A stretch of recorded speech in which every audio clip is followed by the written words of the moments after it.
곧 내가 내 영광을 위하여 창조한 자를 오게 하라. 그를 내가 지었고 그를 내가 만들었느니라. 아멘. 한 해의 마지막 시간과 새해 첫 시간을 하나님께 예배하기 위해 오신 여러분을 축복합니다.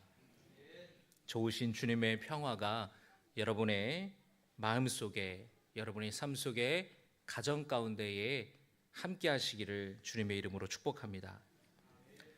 우리 옆에 있는 분들과 함께 인사하겠습니다. 다정한 목소리로 째려보지 마시고 눈을 이렇게 풀으시고, 올 한 해 힘드셨죠? 수고하셨습니다. 시작.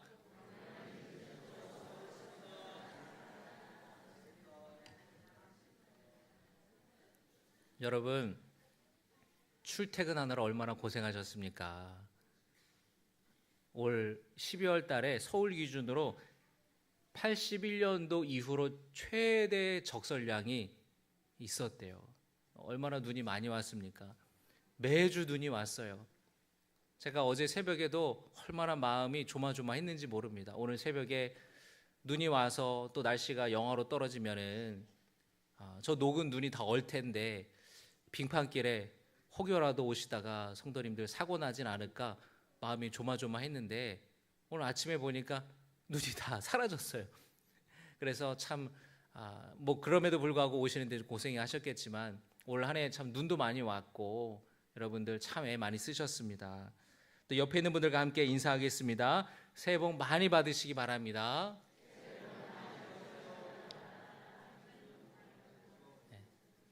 그냥 복 말고 새해 하나님이 주시는 복 많이 받으시기 바랍니다. 인사합시다.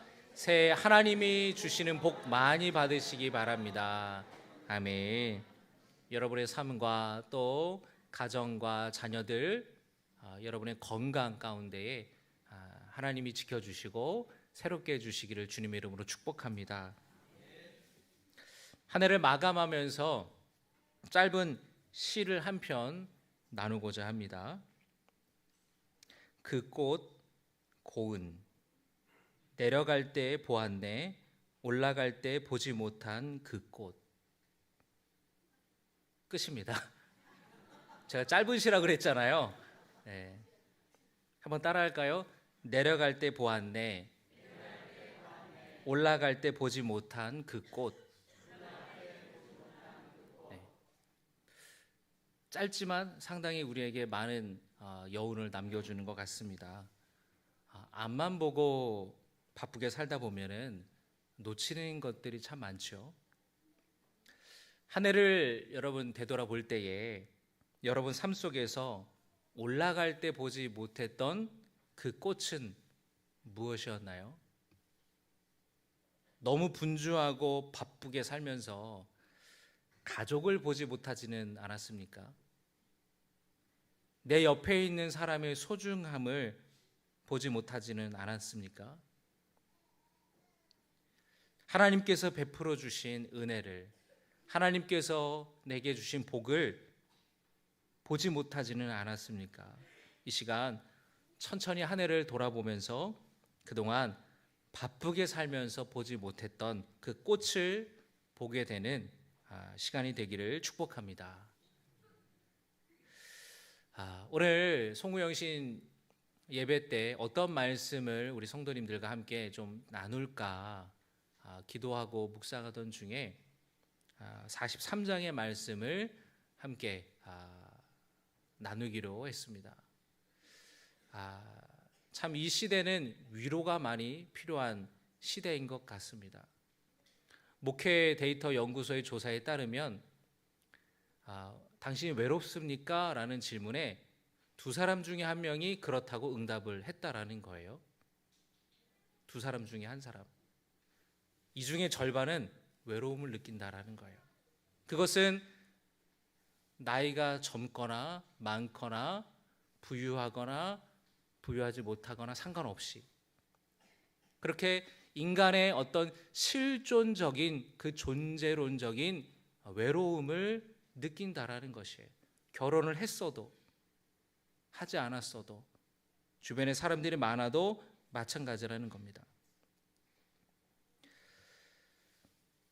오늘 이사야 이 말씀은 바로 이사야가 전하는 위로의 말씀입니다.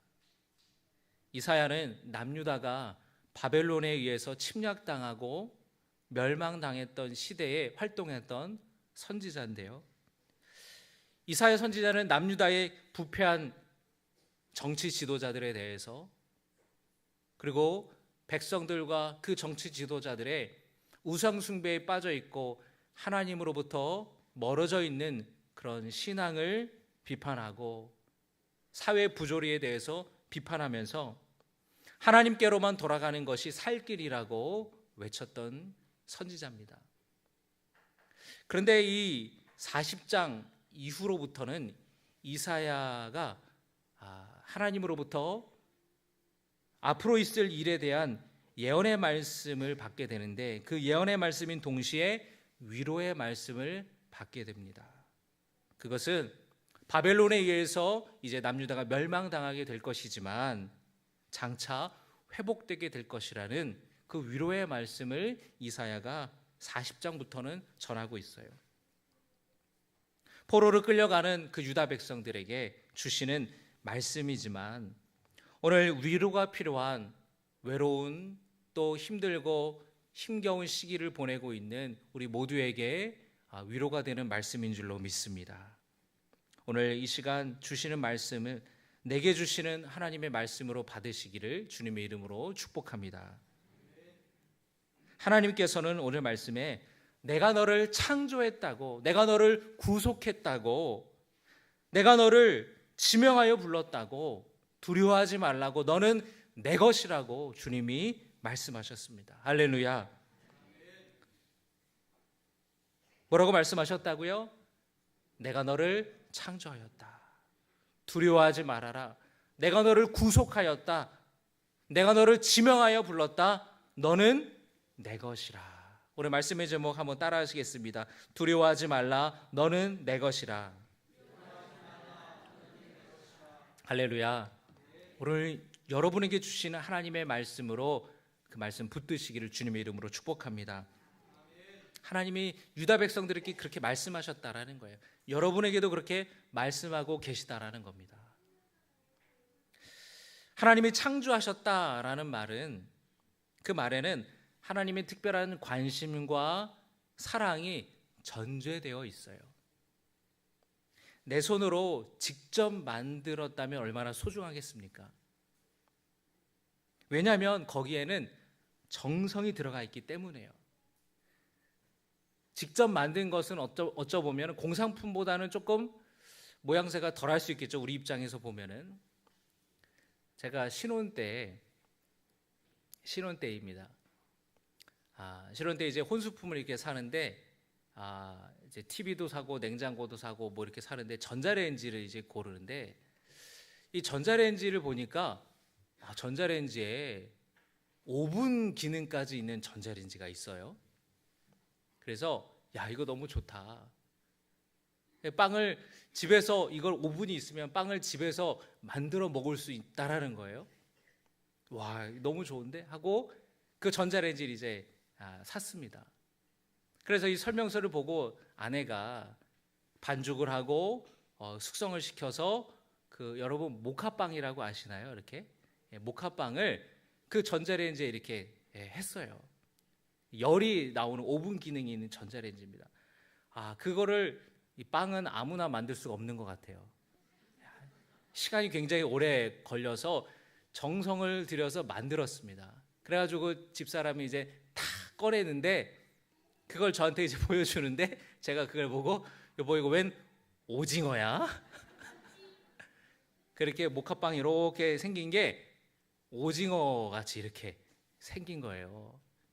네, 제 집사람이 얼마나 마음에 상처를 받았는지 몇 시간을 그렇게 정성스럽게 만들었는데 오징어라니. 그래서 여보 미안해, 내가 맛있게 먹게 하고 했는데 속은 밀가루예요. 그거를 여러분 그 잔소리를 최근에야 벗어나게 됐어요. 잊어먹었어요 이제. 근데 제가 지금 말해서 또 아마 그 상처가 떠오를지 모르겠습니다. 내 손으로 직접 만들었다고 하면은 그 마음에 정성이 있는 거죠. 어떤 것을 여러분의 손으로 시간과 정성을 들여서 만들었다면 얼마나 소중하겠습니까? 뜨개질로 목도리를 만들거나 가방을 만들거나 또 직접 만든 초콜릿이나 빵 같은 거를 보면은 얼마나 귀합니까? 여러분의 자녀는 어때요? 여러분의 자녀도 여러분이 함께 사랑하고 아름다운 가정을 이루어서 그 열매로 귀한 자녀가 태어난 거 아니겠습니까? 얼마나 자녀들을 볼 때에 사랑스럽고 이쁩니까? 뭔가를 내가 만들었다라는 것, 뭔가를 창조했다라는 것은 거기에 내 관심과 특별한 사랑이 깔려 있는 거예요. 하나님이 여러분을 창조하셨다라는 그 말 이면에는 여러분을 향한 하나님의 특별한 관심과 사랑이 전제되어 있다라는 것입니다. 하나님께서는 여러분에게 특별한 관심을 갖고 계시고 여러분을 사랑하시고 여러분을 아끼신다라는 것을 믿으시길 바랍니다. 여러분 혹시 더우신가요? 우리 히터를 좀 꺼주셔도 될 것 같아요. 우리 전도사님 여기 히터를 좀 앞에 꺼주시면 좋을 것 같습니다. 하나님께서는 내가 너를 창조하신 여호와라고 말씀하고 있어요. 오늘 말씀에. 그리고 하나님께서는 뭐라고 말씀하셨냐면은 두려워하지 말라고, 내가 너를 구속했고 지명하여 불렀다고, 너는 내 것이라고 말씀하셨습니다. 하나님은 그 이름을 지명하셔서 불렀다 그랬어요. 지명하다. 하나님은 야곱의 이름을 이스라엘로 바꿔주셨습니다. 야곱이 교활한 사람이었잖아요. 속이는 사람이었지 않습니까? 자기 지혜로 자기 이익을 위해서 살아가는 사람이었어요. 그런데 그것 때문에 형 에서에게 미움을 받아서 그가 삼촌 집으로 도망쳐가 살았습니다. 그러다가 20년이 넘어서 이제 고향 땅으로 돌아오게 되는데 그 형을 마주하기 직전 그 밤에, 깊은 밤에 야복강 앞에서 야곱의 마음이 두려웠어요. 불안했습니다. 그래서 자식들을 다 먼저 강을 건너서 먼저 보내요. 그리고 홀로 남았습니다. 그 가운데 누군가를 만나게 돼서 그가 두려움 가운데에 야복강에서 난데없이 씨름을 하게 돼요. 그 씨름하던 사람은 바로 하나님의 천사였습니다. 근데 그와 씨름하다가 골반뼈가 부러지면서까지 그가 그 붙잡은 옷자락을 놓지를 않았어요. 자기 인생으로 살아왔는데 골반뼈가 부러졌어요. 그걸 경험하면서 야곱은 자기 지혜로 살아왔던 자기 중심성을 버리면서 하나님을 의지하는 삶으로 변화되었습니다. 나를 축복해 주지 않으면 내가 놓지 않겠다고, 하나님의 은혜와 하나님의 돌보심이 필요한 연약한 존재임을 스스로 고백했던 것이에요. 이제 야곱은 그의 이름이 야곱이 아니라 이스라엘로 하나님이 바꿔주셨습니다. 이스라엘이라는 뜻은 하나님과 겨루다라는 뜻도 있지만 하나님이 다스리시기를, 하나님이 주도하시기를 이라는 의미가 있어요. 지금까지 야곱은 자기 꾀와 자기 지혜로 살아왔지만 이제는 하나님이 내 인생을 다스리시고 하나님이 내 삶을 주도하시는 인생으로 변화가 된 것입니다. 그리고 하나님께서는 그 야곱의 자손들로 이루어진 이스라엘 백성들이 애굽에서 고통당하고 있을 때에 건져주셨고 호렙산에서 언약을 맺어주시면서 자기 백성으로 삼아 주신 것입니다. 할렐루야. 그것이 지명하여 불렀다라는 의미가 있는 거예요. 여러분, 지명하여 부르셨다라는 것이 얼마나 놀라운 일인지 몰라요. 이스라엘을 하나님의 자녀로, 하나님의 백성으로 지명하여 부르셨다라는 거예요. 놀랍지 않으십니까, 여러분? 올해 여러분 정교인 체육대회를 우리가 함께 했었죠. 여기 실내 체육관을 빌려서 온 교우들이 함께 가서 예배드리고 아주 즐거운 시간을 보냈는데, 해운권 추첨을 할 때 여러분 다들 긴장해요. 그리고 그 어느 때보다 간절하게 하나님께 기도합니다. 그런데 여러분, 추첨을 하면서 번호가 불려질 때 우리 뽑히신 분들 한번 얘기해 보세요. 마음이 어떠셨습니까?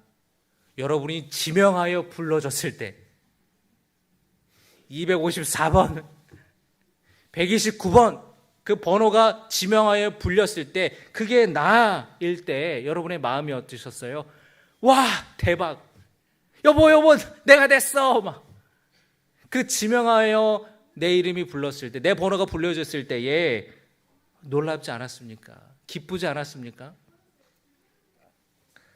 우리나라 축구 국가대표 선수인 손흥민 선수가 영국에서 활약을 하고 있는데, 이 축구 경기가 끝나면 축구 선수들이 자기가 입던 유니폼을, 이 상의를 벗어서 자기를 응원하는 그 홈 팬들에게 이제 줄 때가 있어요.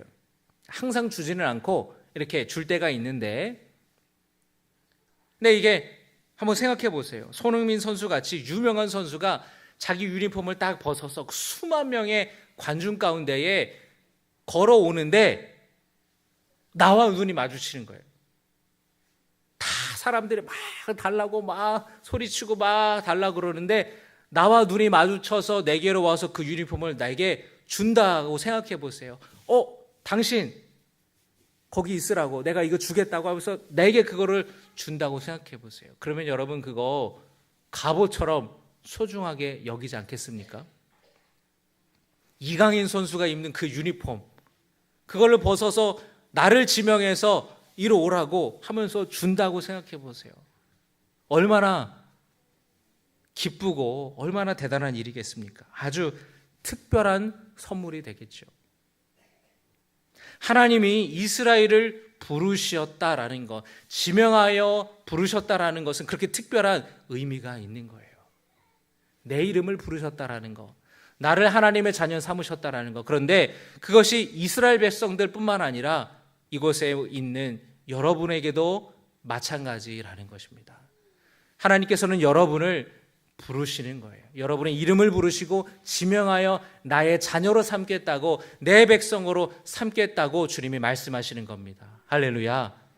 주님이 뭐라고 말씀하십니까? 너는 내 것이라. 주님이 지명하여서 내 이름을 부르셔서 너는 내 것이야, 너는 내 소유야 라고 주님이 말씀하시는 거예요. 이게 은혜 아니면 뭐가 은혜겠습니까? 여러분, 우리 다 같이 이렇게 고백할까요? 하나님이 나를 지명하여 부르셨습니다. 나는 하나님의 자녀입니다. 할렐루야. 하나님께서 말씀하시기를 우리가 물 가운데에 지날지라도 함께 할 것이고, 강을 건널 때에 무사히 건널 것이고, 불 가운데 지나갈지라도 타지 않을 것이라고, 불꽃이 나를 사르지 못할 것이라고 주님이 말씀하셨어요. 오늘 말씀에 보면은 내가라는 표현이 여러 번 강조되어 나옵니다. 내가 너를 구속하였고 내가 너를 지명하여 불렀나니 내가 너와 함께 할 것이라. 나는 내 여호와 내 하나님이요. 할렐루야. 나는이라는 표현을 하나님이 많이 쓰세요. 그것은 하나님의 사랑과 우리를 지켜주시겠다라는 하나님의 강한 의지의 표현인 것입니다. 여러분, 이 말씀이 나라가 기울어가는 상황 가운데에 이제 꼼짝없이 바벨론의 포로로 끌려가는 유다 백성들에게 얼마나 많은 위로가 되었겠습니까? 남유다는 바벨론의 침략을 받아서 여러 차례 백성들이 끌려갔어요. 세 번째 침략으로 마침내 남유다 나라가 멸망했습니다. 그런데 이사야 선지자를 통해서 하나님이 말씀하시기를 완전히 끝장난 것이 아니라는 거예요. 지금 당하는 고난은 하나님을 버리고 우상을 숭배하고 말씀대로 살아가지 않았기 때문에 받는 징계일 뿐, 하나님이 버리신 것은 아니다라는 것입니다. 그루터기가 남아있다라는 것이에요. 여러분, 나무를 자르잖아요. 그러면은 그 밑둥이 남아있지 않습니까? 그걸 그루터기라고 하는데, 그 그루터기가 남아있는 한 그 나무는 죽은 것이 아니에요. 언젠가 거기서 잎이 피고 가지가 올라오고 꽃이 피는 것입니다. 하나님께서 이사야 선지자를 통해서 하시는 말씀은 잘려진 그루터기지만 여전히 그 그루터기는 남아있다라는 거 말씀하시는 거예요. 하나님께서는 70년 뒤에 다시 유다 땅으로 이스라엘 백성들이 돌아오게 될 것이라고, 회복할 것이라고 약속하셨습니다. 여러분, 이 말씀이 여러분에게도 위로가 되기를 주님의 이름으로 축복합니다. 남유다 백성들처럼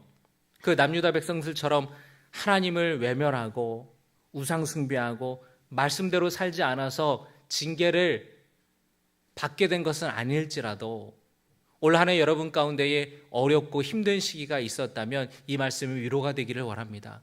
하나님이 반드시 회복시켜 주시겠다고, 내 인생이 너무너무 힘들어서 경제적으로, 물질적으로 내 삶이, 우리의 가정이 다 잘려나가서 밑동밖에 남아있지 않는, 다 상실해버렸다라고 그렇게 느낄지라도 그 남아있는 구루터기를 통해서 하나님은 여러분의 삶 속에 새로운 가지를, 새로운 잎을 내어주실 줄로 믿습니다. 어쩌면 여러분은 한 해 동안에 거센 강물이 몰아치고 불 가운데로 지나가는 것처럼 고난의 시간이었다고 말씀하시는 성도님도 계실 거예요. 그러나 여러분, 잊지 마시기를 바랍니다. 그 고난의 순간에, 그 고난의 때에 하나님께서 여러분과 함께 계셨습니다. 우리가 그것을 인지하지 못했을 뿐이에요. 느끼지 못했을 뿐이지, 내가 신음하고 내가 힘들어하고 눈물 흘리는 그 아픔 가운데 주님은 여러분과 함께 계셨어요. 라디오 주파수를 맞추면, 채널에 맞추면 라디오에서 방송이 나오지 않습니까? 음악이 나오고, 그 라디오를 켜서 주파수를 맞추지 않으면 그 주파수는 눈에 보이지 않아요. 그러나 그 주파수를 맞추면 정말 기분을 좋게 하는 음악이 나오기도 하고, 좋은 뉴스와 정보들을 우리는 라디오를 통해 접할 수 있습니다. 마찬가지예요. 우리가 우리의 신앙의 채널을, 우리의 믿음으로 주님을 바라보고자 한다면 내 곁에 계신 하나님을 우리는 느낄 수가 있다라는 것이에요. 내 믿음의, 내 영적인 주파수를, 그 채널을 하나님께 맞추지 않았기 때문에 하나님이 계시지 않는 것처럼, 하나님의 음성이 들리지 않는 것처럼 우리는 느꼈었지만, 우리의 믿음과 우리 신앙의 주파수를 주님께 맞춘다면 내 곁에 계셨던 그 하나님을 우리는 경험할 수 있을 거예요. 바라기는 내년에도 하나님의 놀라운 보호하심과 인도하심이 여러분의 삶 가운데에 충만하기를 주님의 이름으로 축복합니다. 고난과 역경 가운데에 하나님께서 여러분과 함께 하시고 여러분을 붙드시기를 주님의 이름으로 축복합니다. 여러분, 오늘 4절의 말씀 우리 함께 같이 한번 봉독하겠습니다. 내가 내 눈에, 시작,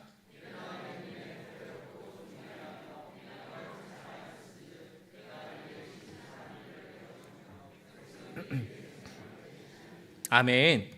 내가 내 눈에 보배롭고 존귀하며 내가 너를 사랑하였은즉, 주님 말씀하십니다.